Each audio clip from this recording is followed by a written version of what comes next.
গাছের উপর যারা উঠে আছেন নিচে নামুন, অনুরোধ করছি। পড়ে গেলে হাত পা ভাঙবে,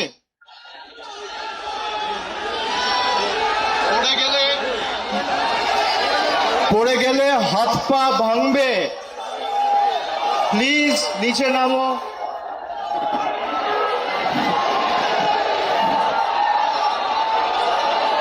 প্রথমেই আজকের এই ঐতিহাসিক সমাবেশকে সফল, সার্থক এবং সাফল্যমণ্ডিত করার জন্য মহামান্য কলকাতা হাইকোর্ট বিচারপতি সহ বিচার ব্যবস্থার প্রত্যেককে আমরা আমাদের কৃতজ্ঞতা ধন্যবাদ জানাই। যারা 21শে জুলাইয়ের কর্মসূচি আটকাতে চেয়েছিল, ভারতীয় জনতা পার্টির সরকার 21শে জুলাই হলো, বিজেপি সরকার 21শে জুলাই আটকাতে পারলেন, শুভেন্দু অধিকারী 21শে জুলাই আটকাতে পারলেন, অমিত শাহ 21শে জুলাই আটকাতে পারলেন, কলকাতা পুলিশ 21শে জুলাই আটকাতে পারলেন। আজকের এই সমাবেশ প্রমাণ করে দিচ্ছে তৃণমূল কংগ্রেসের কর্মীদের কোনো বিকল্প নেই। যারা নিজেদের তৃণমূল বলে দাবি করত, গিয়ে একবার দেখে আসুন মেয়র রোডে যে কটা লোক রয়েছে, গ্রামে জেসিবি দিয়ে মাটি কোপানোর সময়ের থেকে বেশি লোক হয়। ভালো তৃণমূল, তাই না? কর্মী কোথায়? জনতা কোথায়? মমতা বন্দ্যোপাধ্যায় যেখানে, জনতা সেখানে। অনেক বড় কেউকেটা হয়েছেন। এই গাছগুলো দেখছেন, একটা পাতা যদি ঝরে পড়ে যায়, একটা ডাল যদি কেউ কেটে ফেলে দেয়, তার সবুজ আর কেউ ধরে রাখতে পারে না। সেই ডালের মধ্যে, পাতার মধ্যে আর কোনোদিন প্রাণ কেউ সঞ্চার করতে পারে না। তার শক্তি তার শিকড়ে। একইভাবে তৃণমূলের শিকড়ের নাম মমতা বন্দ্যোপাধ্যায়, যার আদর্শ আন্দোলনকে সামনে রেখে হাজার হাজার লক্ষ লক্ষ কর্মীরা আপসহীন লড়াই সংগ্রাম করে দলকে আজকে বটবৃক্ষে পরিণত করেছে।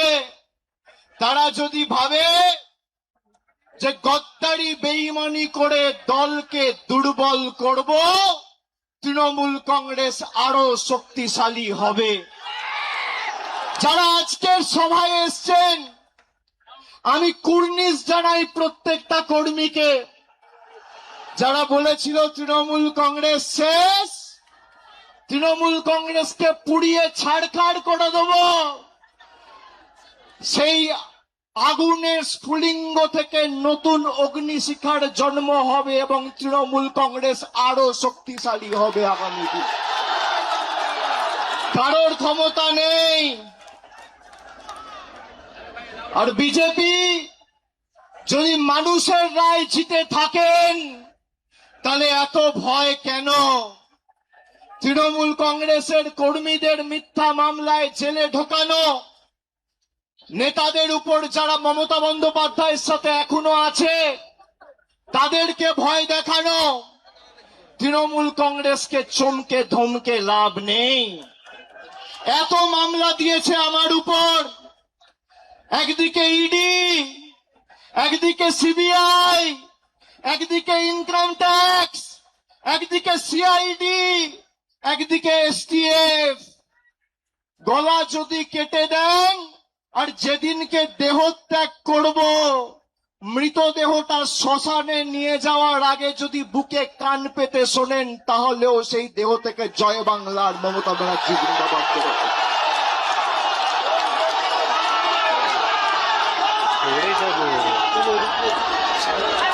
ইতিহাস প্রতিকূলতার বিরুদ্ধে প্রলোভনকে উপেক্ষা করে যারা লড়াই করে ইতিহাস তাদেরকে সমর্থন করে, গদ্দারদের সমর্থন করে না। 5 ওয়াট 10 ওয়াটের বাল্ব সে এখন ভাবছে আমি হ্যালোজিন হয়ে গেছি। আরে বিদ্যুৎ সঞ্চার করছে মমতা ব্যানার্জি, শক্তি কেন্দ্র মমতা বন্দ্যোপাধ্যায়, যার আদর্শকে সামনে রেখে আপনার রাজনৈতিক পরিচয় পথ চলা। যদি কেউ নিজের মাকে ত্যাগ করে সে সন্তানকে সৃষ্টিকর্তা সর্বশক্তিমানও কোনোদিন ক্ষমা করে না। যারা গেছে আমি নেত্রীকে অনুরোধ করব দয়া করে আগামী দিনে একটা কেউ ফেরত নেবেন না, একটা কেউ ফেরত নেবেন না। আজকের এই কর্মী সমর্থকদের উৎসাহ উদ্দীপনা, বিজেপির ক্ষমতা হবে ক্যাথিড্রাল রোডে এই মিটিং করার, রাজ্য সরকারের ক্ষমতায়, পুলিশ তোমার, তদন্তকারী সংস্থা তোমার, অর্থ তোমার, কেন্দ্র সরকার তোমার, মানুষ তৃণমূলের সাথে রয়েছে।